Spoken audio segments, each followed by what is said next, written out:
Hello everyone, welcome to Software Quality Assurance Training. My name is Narendra Chaudhary and I hope you all are doing great job. So today videos is very important in real-time project.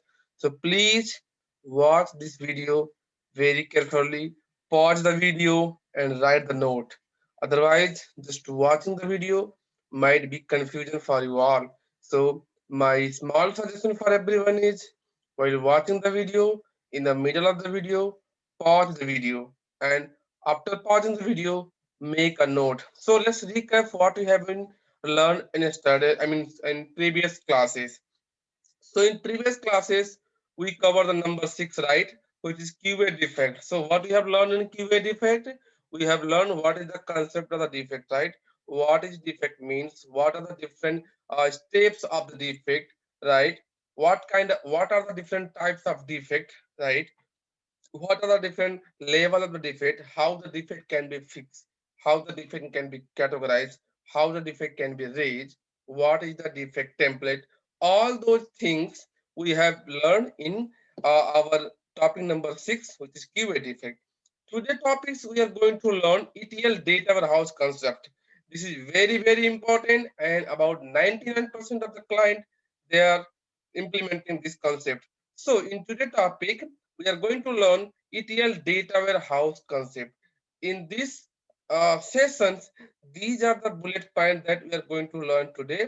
First, we are going to learn the concept of the data warehouse, right? Then, what is the characteristics? You can say features of the data warehouse. Difference between operational system that is called OLTP and data warehouse that is called OLAPs. Data marts and metadata. What is the meaning of metadata and what is the data marts? Similarly, we are also going to learn what is the fact, what is dimensions, what are the schemas. There is two kind of schema: a star schema, snowflake schema in data warehouse, dimension modeling, and slowly changing dimension FCD. Very important. So please focus carefully. Any confusions, you can text me, you can write your question in the comment box. I will clarify that. But please make a note, pause the video, make a note, each and everything. So first let's understand data warehouse concept, right? So I implemented here, there is two persons, according to based upon two researchers, I found the what is the concept of data warehouse. So one concept is according to Ralph Kimball. What he said is a data warehouse is a relational database that is designed for a querying and analyzing the business, but not for the transaction purpose processing. So Ralph Kimball says data warehouse is a relational database, right? It is a relational database, and we have know what is relational means, right? We already know that. So he says this database is used to design for the querying. Querying means we are already learned when we are taking the SQL class, we already learned what are the different types of queries that you are doing and analyze the business. But it is not for the transactional purpose. All right. It is.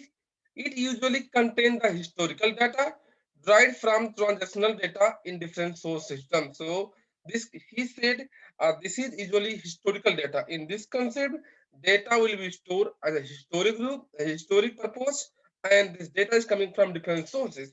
We will be learning what are the different sources in upcoming uh, slides. Similarly, according to W.H. Eman, what he said that he said a data warehouse is a subset. Sorry, he said a data warehouse is a subject-oriented, integrated, time-variant, non-volatile collection of data used to support strategic decision-making process. This is very important. He said data warehouse is a subject oriented, integrated, time varied, and non-volatile. This is based upon this concept. Most of the client they are using their concept. Most of the client they implement their rules, right? So let's understand what is the these mean according to Ralph, according to W.H. Eman. He says like a subject-oriented, integrated, time. What does that mean? So let's understand the characteristic of the data warehouse. So number one is says subject oriented. What is subject oriented mean? Right? So here the data warehouse are designed as a subject oriented that are used to analyze the business by top level management or middle level management or for an individual department in an enterprise level. So basically it is subject oriented. For example, if you see here subject oriented in the design paper, sales, customer, product. So basically, this data warehouse is implemented based upon the subject area like customer, product, transactions, bank, sales. These are the subject oriented. What is a process oriented mean? A process oriented mean if there is sales, for example, if we have sales table, what could be the process in sales? So there will be entry, quantity, date, customer name, all those things will be inside the each subject. So you can understand here, subject means basically a table. Inside the table, what are the column there, you can understand as a process oriented. All right. Number two, integrated. What does integrated mean? A data warehouse is an integrated database which contains the business information collected from various operational data sources. Integrated means the data are coming from different sources into one area and how the data get integrated, how the data are matched, how the data are organized. All right. Number three, time variant. A data warehouse is a time variant database which allow you to analyze and compare the business with respect to various time period. For example, quarterly, yearly, monthly, weekly, daily, because of the maintains historical data. So basically, data warehouse is a time variance. In data warehouse, you can store the data based upon your need, like 2 month, 3 month, weekly data, monthly data, quarterly data, yearly data, and so on. That's why it is called data warehouse is a time variant. Number four, it says non-volatile. A data warehouse is a non-volatile database. That means once the data entered into data warehouse cannot be changed, right? So this is non-volatile means if you once data got inserted and it got what is called implement, called uh, save points, after that, you cannot change the data. It does not reflect to the change taken place in operational database. Hence, data is strategic. So, like, see the volatile data means here volatile and here I give the non-volatile database. If you insert something in volatile database, you can manipulate anytime. You can insert new data, you can delete old data, you can change the data, you can access the data, you can do anything whatever you want. However, this database is non-volatile. That means once the data got inserted into database, it cannot be changed. All right, that is called non-volatile. So we have learned four characteristics of the database. The data, sorry, we have learned four characteristics, four features of data warehouse. One is subject oriented, integrated, time variant, and non-volatile. Please be remember, this question can be asked in interview. Now, next topic, why do we need data warehouse? Why we need data warehouse? What is the use of data warehouse? Let's understand in some bullet point. Number one, it is to store the large volumes of historical details data from mission critical application. So here, why do you need to store the huge amount of data? To store the large amount of historical data, we need data warehouse. Number two, better business intelligence for end users. Why? Because you maintain the data into data house so that you will be analyzed. The business can be analyzed for the end user, how they use their data. Data security to prevent the unauthorized access to sensitive data, right? Data security is very important. So once you insert the uh, critical data into data house, this data house protect the data. That means your security, that means your what is called very confidential information cannot be leaked from here. That's why secure data security. Second thing, replacement of older, less responsive decision support system. So in data warehouse, as you know that data warehouse has historical data. So in the future, if I need to take a decision based upon the data, it help to support our systems.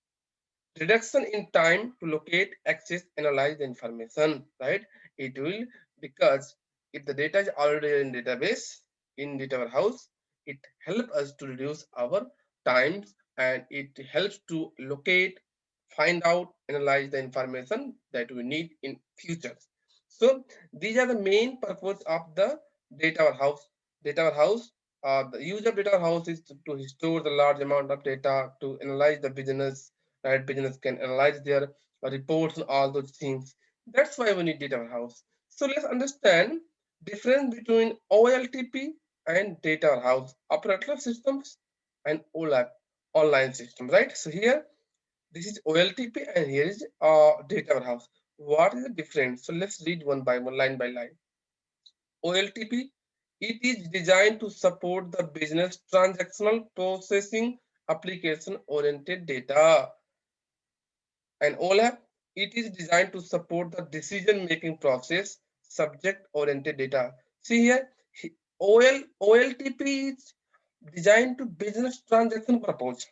Business transaction purpose. However, data warehouse designed for this business decision-taking purpose.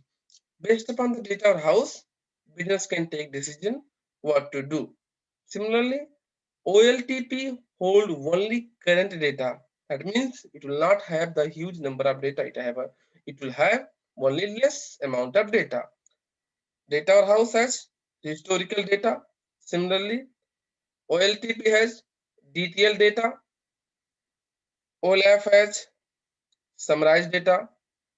OLTP is volatile data less than volatile data less history. It will have 3 to 6 months. Non-volatile data more history 5 to 10 years. Next, normalized data in OLTP, denormalized data in OLAPs. Normalized data means basically in OLTP, unnecessary data will not be there. The data will be only normalized because we know what we need. We are not sure. We are not sure that what we will need in future. So only it will have only normalized data. However, in OLAP, we can say data house, it will have denormalized data. The we will have some extra data that can be used in future. Similarly, next, design for running the business support, ER modeling, clerical user access the data. Design, and here design for analyzing the business support, dimensional modeling, on knowledge user can access this data. Similarly, next, database size will be up to 100 MB to GB. Similarly, here it will be 100 GB to TB data. So that means it has the more data. Data OLAP, I'm sorry, OLTP has few index and OLAP has more index. OLTP has many joins, it has less join. That's why it has more data, because here the normalized means the tables was big tables was broken into small table. So that's why it has so many join. But in data warehouse we have bigger table, so there will be a less join. All right. Next, the concept of data marts and metadata. What is data marts? So data mart is a decentralized subset of data found either in a data warehouse or as a standalone subset designed to support the unique business requirement of a specific decision support systems. So we can assume that data mart is a subset of data warehouse. As you know, the data warehouse is a very big.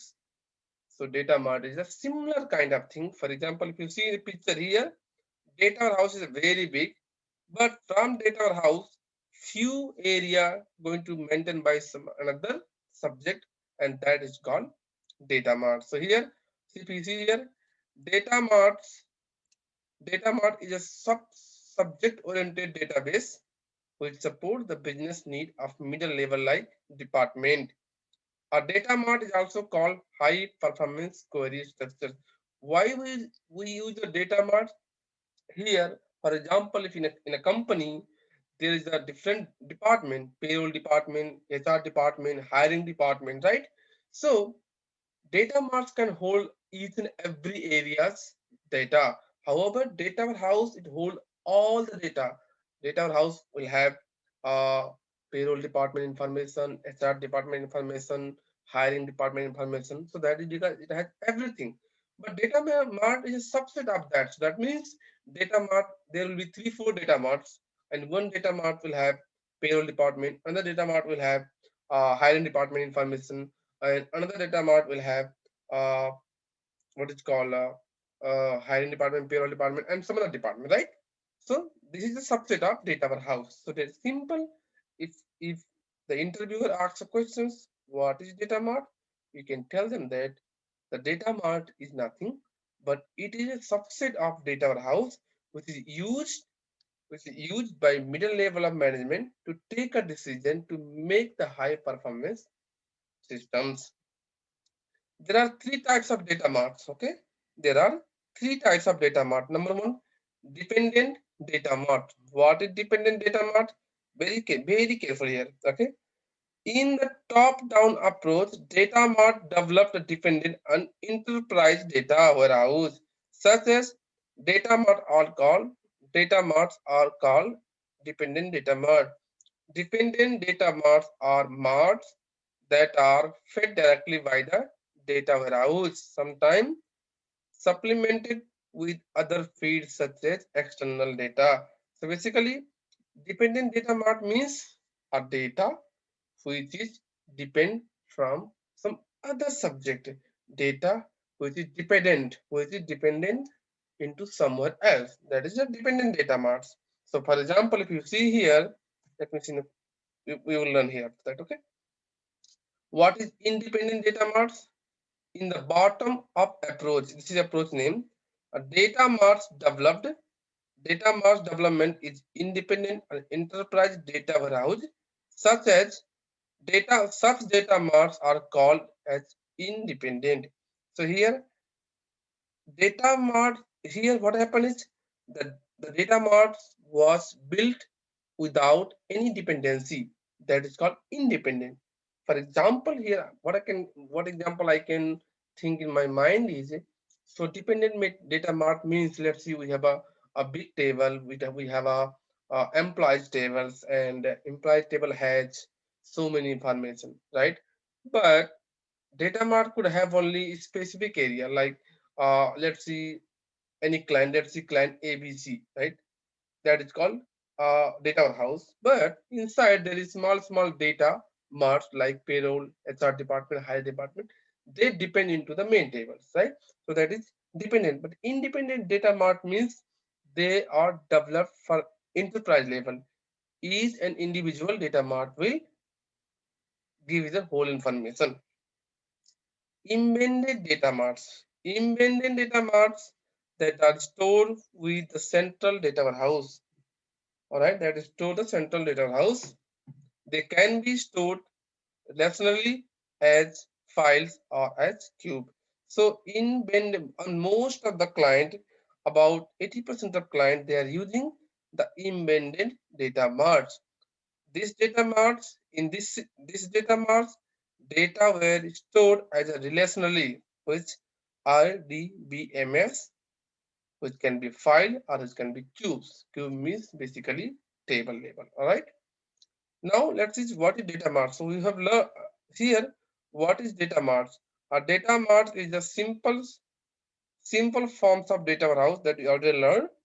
It focus on single subject. Data marts draw the data from only a few sources. These sources may be central data warehouse, operational systems, or external data sources. So if you see here, data warehouse, main data warehouse here, and inside this data warehouse built upon the different subset of the data. These subset of the data is called data mart. All right. So simple, you will understand. A data mart is a subset of data warehouse. All right. Next, fact and dimension. What is the very important? This topic very important. What is the fact and dimension mean? Fact tables. The fact table which contains the foreign key to the dimension table and the numeric facts. Fact tables has summarized data for the of of the business. Fact table has summarized data of the business of the business. Okay.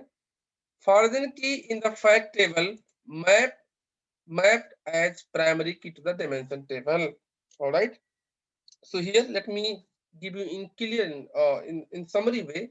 A fact table is a table which has so many foreign key that are coming from different table.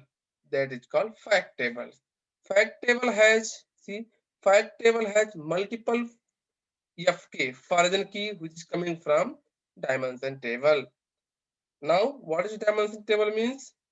If a table contains primary keys and it gives the detailed information about the business, then such kind of table called as dimension table. A dimension table is a table which holds a list of the attributes or a quality of a dimensions most often used in the queries and report. For example, location table. We have location table here. If you see here, location table is a dimension table that has attributes such as location ID, state code, state name, city name, zip code. That means this table has the detailed information about the location. So that is called dimension table. Here the rules. What is the rules here? All the FK, that means FK means foreign key. All the foreign key that are in a fact table that need to be in dimension table, but all the primary key that are in dimension table is not necessary to be in fact table. So fact table is a kind of child table and dimension table is a kind of parent table. So if you see here, right, if you see in the pictures here, I have two dimension table. One is location table and one is client table, and we have fact table called person table. So in person table, we have two column here called client ID and location ID. This client ID and this location ID is coming from client ID is coming from client table and location ID is coming from location table. So here, which table has been prepared first? First, the dimension table has been prepared first because in fact table, client ID and location ID coming from client table and location table, right? So what is the rule? If anything that has any client look ID or any location ID that are presenting into the person table, they must be in a dimension table. But everything they presenting in dimension table may not require to be in the fact table. So in that situation, the fact table is kind of child table and the dimension table is kind of parent table. So first the parent table has built and then only dimension table was prepared. All right. I hope you got it. So simple. Let me give in a summary because this question has been asked in almost every interview. What is the fact table and what is the dimension table? So fact table is a table that located centrally and surrounded by dimension table. It's called fact table. There is relationship between fact table and dimension table, and which is the primary key and foreign key relationship. All the data that are presenting into the fact table, they must be present into the dimension table. But all the data that are presenting into the dimension table may not be necessary to present into the fact table. So fact table is a kind of child table and dimension table is a kind of parent table. Fact table will have only summarized data. For example, in here person table, if you see the person table, we have location ID. But if you want to see the what is the location information, in fact table you will see only location ID. So that means it is only summary. But if you want to see the detailed information of the location, you have to go into the location table. So that means the dimension is location table and location table has a detailed information about the location. All right. Next, schema. Very important. This is also very important topic. There is two types of schema. There is, I mean, there is 3-4 types of schema, but most of the times we're gonna learn only Snowflake schema and star schema. Let's understand what the schema means in data warehouse. Star schema. A star schema is a logical database design which contains the centrally located the fact tables and surrounded by dimension table, right? So basically the main table will be located into the center and the dimension table will be located into surround by the fact table. It is called star schema. Very simple. A star schema is a schema where one fact table will be located in the middle and multiple dimension table will be surrounded by that table. The relationship between fact and dimension table, as you just learned, primary key and origin key, that is called star schema. Star schema, main table will be in the middle and dimension table will be surrounded by that. Similarly, so we will learn the diagram in next slide. All right, so don't worry. Next, snowflake schema. The snowflake schema is similar to star schema. However, in snowflake schemas dimension are normalized into the multiple relational tables, whereas star schemas dimensions are denormalized with each dimension represented by the single table. A large dimension table is split into the multiple dimension table. Very easy, simple, very clear. So, in a star schema, only one fact table there and multiple dimension table will be surrounded by that. Snowflake schema, exactly same thing, but the dimension table that were surrounded by, right? Same dimension table is also surrounded by some other table.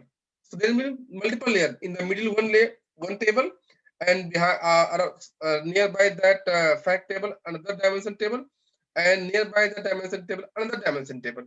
That is called snowflake schema. All right. Let's understand difference between what is the quite concept between snowflake schema and star schema. So here, star schema, a centralized fact table and surrounded by different dimension table here. All right, see here, centralized fact table and surrounded by different dimension table. But here, in the same as star schema, the dimensions is split into another dimension, right? The dimension get splitted, right? And they become another dimension table. Next, contain the high emphasized data, contain the prioritized normalized data, because here it has the only summary data, right? In star schema, it has only very less data because only one fact table will be there and multiple dimensions will be there. But here, but in Snowflake, it is going to copy the star schema, but the dimension get split into another dimension table, right? So that is the partially normalized data. Here in star cannot have parent table. See here, in star table cannot have the parent table, but snowflake tables there is so many parent table. Star schema contain less joiners. Why? Because only one fact table and maybe multiple dimension tables. Let's say 5 dimension table, but that dimension does not have any dimension, so it will have less join. But Snowflake will have more join. I will give you the clear demo in our next slide. All right. So here, you see here, let's understand here. All right. Star schema, snowflake schema. Let's understand for star schema. So if you see the first in the middle pictures, it is cells fact, right? Cells fact is the fact table, and how this under the green box, see under the green box, how the green box called as a star schema, because one table is in the middle, which is cells table, and this cells table was surrounded by the dimension table. So here date dimension, customer dimension, product dimension, and store dimension. So what happens here? One column, one key from each table is holding into the fact table. So if you see here, sales ID is a primary key of the fact table. Now customer ID in sales table is coming from customer table. So if you see the arrow here, customer ID, so that means they one fact table in the middle and the dimension are surrounded by the relationship between the primary key from the dimension table and foreign key of the sales table. So see customer ID in cell. If you see in the sales table, the customer ID in sales table coming from customer table. Similarly, product ID in sales table coming from product table. So see the product ID. Similarly, date ID in sales table coming from date table, and store ID in fact table coming from store table. So there is 4 dimension table and 1 fact table. This is clear called as star schema. But how do you know Snowflake schema? Snowflake schema is exactly copied. Now we copied all the star schema, but each table, so date table, customer table, product table, and store tables, they also have some more dimensions. So if you see the customer table, in customer table we have customer ID, name, address, and city ID. So this city ID is coming from city table. All right, this city ID coming from city table here. So see in city tables now, city is the dimension table. But if you compare between city tables and customer table is a kind of fact table and city table is a kind of dimension table. But actually, customer table and city table both are dimension table. So that means the dimension get uh, split it into another table, which is called city table, right? So if you see, this city ID is coming from city table. So in that situation, there are 3 layers: fact tables, customer dimension table, and city dimension table. So this dimension get split by another dimension. Similarly, let's see product dimension. See here product dimension table, product ID, product name, description, price, and brand ID right here. So if you see here, this brand ID is coming from the brand table. So that means their dimension also get split into the brand table. So that means 3 layers here as well. It could be more layer. For example, one more ID here, it could be more layer. But just simple example that it is a copy of the star schema, but their dimension was also split into another dimension, and that is called Snowflake schema. Similarly, store dimension table. In store dimension table, we have store ID, city ID, state ID, district ID, and zip ID, zip code, right? So in store dimension table, the state ID is coming from state dimension table. So if we compare this table, store table was split and one more table was built, which is state table. So this is also called the Snowflake schema. Similarly here, month table, quarter table, and week table. So in date table, we have date ID, year, quarter ID, month ID, week ID. So quarter ID is coming from quarter table, month ID is coming from month table, and week ID is coming from week table, right? So this is also called a dimension table. So overall it is called Snowflake schema, but in the green box it is called star schema. Now your question is that which table was built first? Is the sales table was built first? If you compare 3 tables here, sales table, customer table, and city table, which table was built first? Definitely first city table was built first, because from city tables the state city ID coming from city table into customer table. So first city table was built. So always remember, if the concept is Snowflake, then always first the dimension table was prepared. So first the city table was prepared, brand table was prepared, state tables, week, month, and quarter table was prepared.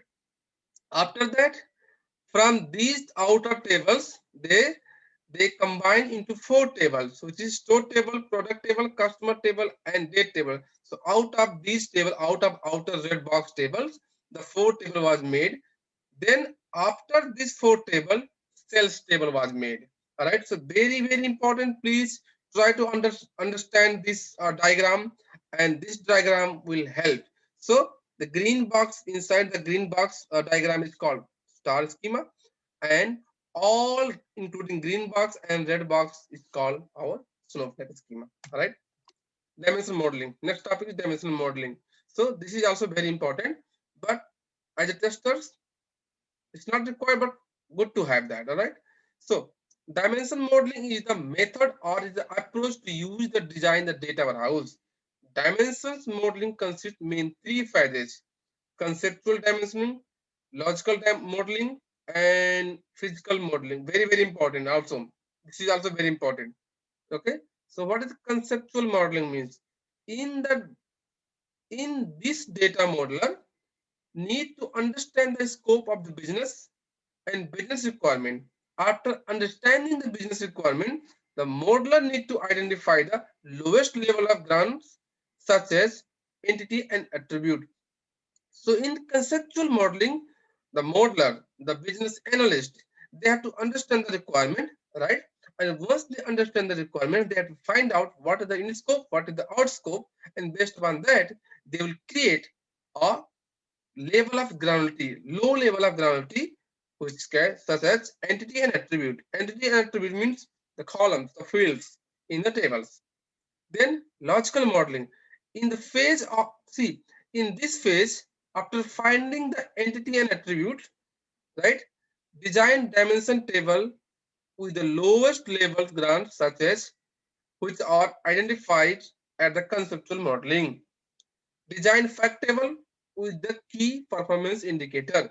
Provide the relationship between dimension table and fact table. So here what happened is in logical model, what happening here? Once the conceptual modeling is done, then in logical modeling, the business analyst or modeler, they will create a table, fact tables and dimension table, and they provide the relationship between fact table and dimension table. They will create a key. They will create a primary key and foreign key, and then they make the relationship between fact and dimension table. Then physical modeling. Once logical design, so logical design is what we are draw, right? Logical design, we just draw with a pen or paper, kind of pen on paper, or design in Oracle Designer or Erwin Designer before building the warehouse. So basically, logical design, we just prepare the graph, we just prepare the map, we just prepare the what is called design. So in physical design is the creation of data warehouse with SQL statement. So in logical design, for example, I said I need to go Walmart or I need to go some store. So I thought I make a plan. But when I go the actuals, how do I go? I should go with a car, I should go walking. So that is called physical design, right? So based upon the logical design, physical design will be prepared. So in physical design, SQL statement will be created, like DDL will be created, DML will be created, right? During the physical design process, you convert the data gathering during the logical phases into a description of the physical database. So very, very important. The modeling is very important. Conceptual modeling, understand the business requirement. Logical modeling, prepare the diagram, prepare the design, prepare the map.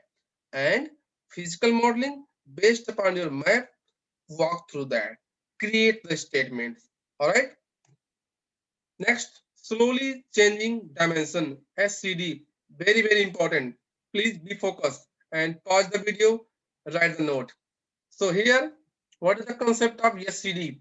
If the data values are changed slowly in a columns or in a row over the period of time, then that dimension table is called as slowly changing dimension. What is happening?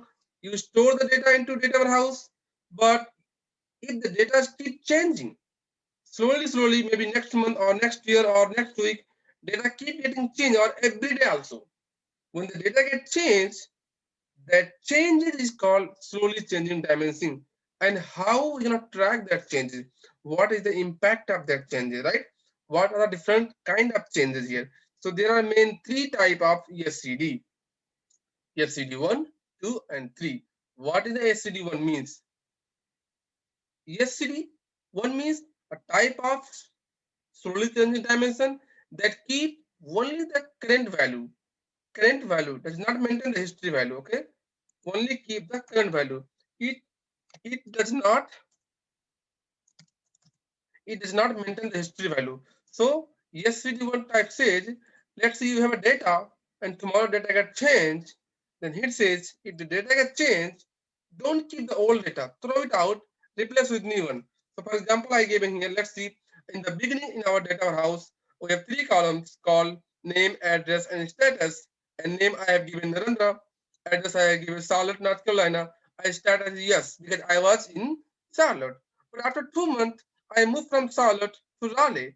So if I implement based upon SCD, what will happen is name will be Narendra, but address instead of Charlotte, it becomes Raleigh, North Carolina, and instead of yes. So here, if I need to see the current value, I will not be knowing that did I stay in Charlotte or not.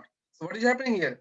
They're replacing the old value with new value. So here, the old value history will not be there. So in these situations, history record will be not there. SVD2, sorry, SVD1, remove the old value, replace the new value. Simple. All right. Number two, SVD2, maintain the full history. In this, if the data are stored based upon this concept, it will maintain the full history in the target table. For each update, it will insert a new record in a target and creating a new additional column. So, for example, uh, on most of the 95 of the client, they they implemented the SVD2. So what happened is when when the data gets changed from yesterday to today, we are not removing the old record. We are keeping the old record, but we are instead of overriding, we insert a new row and we identify based upon the new row which is current and which is old. So here, similarly, same example I copied name, address, status, Narendra, Charlotte, North Carolina, and status yes. So currently I am in Charlotte, North Carolina. My status is yes. But after 2 months, I moved into the Raleigh area. So I will bring my in SCD2 concept. My first record will be there, but I will insert new record, and new record says uh, Narendra, Raleigh, North Carolina. But here if you see the status yes for the solid. But here if you see the status yes for the Raleigh and status no for the solid, because currently based upon this history table, how do I know where I am living currently? Because my status is yes for the Raleigh. So here the new record is the Raleigh, North Carolina, and old record is Charlotte, North Carolina. All right. So here in SVD2, SVD2 will maintain the history record, but identify the new record. They will insert a new row and there will be a new indicator. It could be status, it could be date, it could be any indicator. In this example, I identify that the row based upon the status. But in the real-time project, definitely status will be there. There will be a business date. There will be some indicator. There will be some flag, something from there you will be knowing that which is the old record and which is the new record. All right. Next, rule number three. Rule number three said yes, CD3 ties maintain the current and previous information, partially history by adding a new column. Very careful, little bit different. In SCD2, they are entering the new row, but here they are entering the new column. Only this is different. So how? For example, 2 months back, I was in Charlotte, North Carolina. So name and current address, Charlotte, North Carolina. But when I moved from Charlotte after 2 months and coming to Raleigh, instead of two columns, they insert three columns, and it says name, current address. So here, if you see the current address is Charlotte, but here you see the current address is Raleigh, North Carolina, and the previous address is Charlotte. So this is how the SVD3 get implemented, and most of the times about 95% of company they are using SVD2. But good to know all three, very important. Almost 80% of the interview they ask this concept if you are applying for the ETL or QA jobs. But how this three problem can be handled, it, how this three problem can be taken care. So to implement the SCD, we use the surrogate key. What is the surrogate key? Surrogate key is an artificial identifier for an entity. In surrogate key, value are generated by the system subsequently, like identify the property of SQL Server, right? And sequencing oracles. They do not describing anything. So basically, the, the surrogate key is nothing but it is the column generated inside the table. That column cannot coming from anywhere else. The column is not coming from any source. The column was created inside the table by the systems. Number two, how can they handle? Join between fact tables and dimension table should be based upon the surrogate key. Here, to implement this SCD, we have to join the two tables, fact table and dimension table based upon the surrogate key. Number three, surrogate keys should not be composed of natural key glued together. Here what happened? Surrogate key and natural key cannot be put together, right? And this is how we're gonna solve this problem. Number four, users should not obtain any information by looking at these key. So when you comparing the data based upon the surrogate key and you found some problem, you cannot say that this is the problem because this surrogate key is not coming from anywhere. So in that situation, definitely you have to look the primary key and foreign key relationship. But just for the solving the problem, surrogate key can help. Number five, these keys should be very simple integers. Number six, using surrogate key will be faster. So always they use surrogate key to make a faster. Can handle slowly changing dimension very well. So I hope you all understand today. Okay, the end. So let's recap what we have learned today. We have learned the concept of the data warehouse. We also learned the different features, characteristics of the data warehouse.